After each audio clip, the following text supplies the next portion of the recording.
Hi, Tracy Lewis from Stuff and Things. I want to talk about abstract string art. I have seen it, never have tried it, and yesterday while at my mom's I had a little extra time before I had to leave, so I quickly put together a sample. I watched a couple videos, and here is what I did and how it worked. I used a notepad. It's the only thing I had. My mom had just gotten rid of a old phone book, so we didn't have anything big that could get messy and covered with ink. So I took this, which is just a thin pad. One of the steps they talk about is having to add the pressure, and I trusted that I would be strong enough to put the pressure that was required on. My first attempt, I used Brusho, by the way, so I didn't have any of my re-inkers with me, and my mom doesn't own any re-inkers. So my first attempt, I went ahead and took my pieces of paper, opened up my notebook here, which is really just a paper pad, taped down top and bottom. The string that I used was the only string that I have that was thin, and that is the Stampin' Up! Linen thread. I used 3 colors. I used red, orange, and green, and I put them on a paper plate with the little crystals, and then I sprayed with water. I took the string, I dunked it in. I forgot to leave a bit of it dry, so this string, which is now dry, I liked the idea that the person whose video I watched, my mom watched one and I watched a different one, my lady suggested keeping the string, letting it dry, and using it, and it actually came out pretty cool with the red to orange to green, so I'm definitely going to use it. This is the length that I chose. I just randomly picked it. It was plenty long enough. When I first put the string in and pulled it through, this is what happened. So I think this is a critical part to it. If you're not using re-inkers and you're using Brusho that you spray, be really careful with how wet the string gets. Obviously, in this case, I felt that my string was way too wet.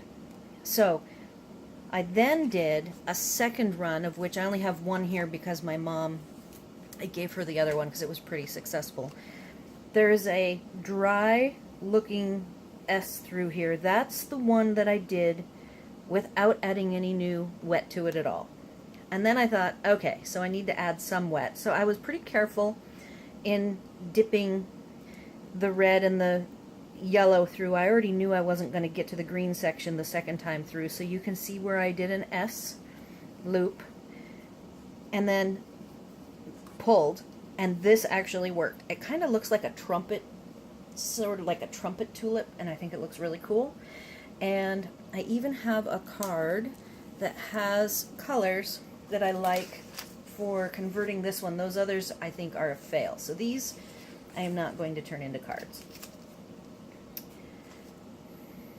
I like, this is Poppy Parade, and I think that it matches very well with the red that I have. This green expired yesterday, or retired yesterday. It was the Myths and Magic green glitter, and I put this on and thought it looked pretty cool, so I'm going to go ahead and make this into a card, and then I will come back to show you what the finished product looks like. But I thought I'd try to get this videoed really quick to talk about my experiences with it. What I really like, see these lines here? This is from the feathery part of the thread, which is why I think people say that you should use cotton. You can't really see that it's cotton, but they're definitely, like, you can't see the threads clearly, but there's definitely got to be some feathering going on with this thread. This is just a nice thin fine thread, and I really love the effect of the whooshing visual here when you pull your thread fast. And we've seen videos where they say pull it fast, we've seen videos where they say pull it slow. I will say that I pulled both of these fast, the extra dry one, and then I went ahead and did another one with it re-wetted with what was remaining on the paper plate.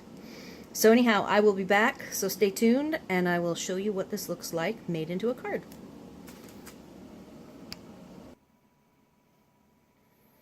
Alright, I'm back.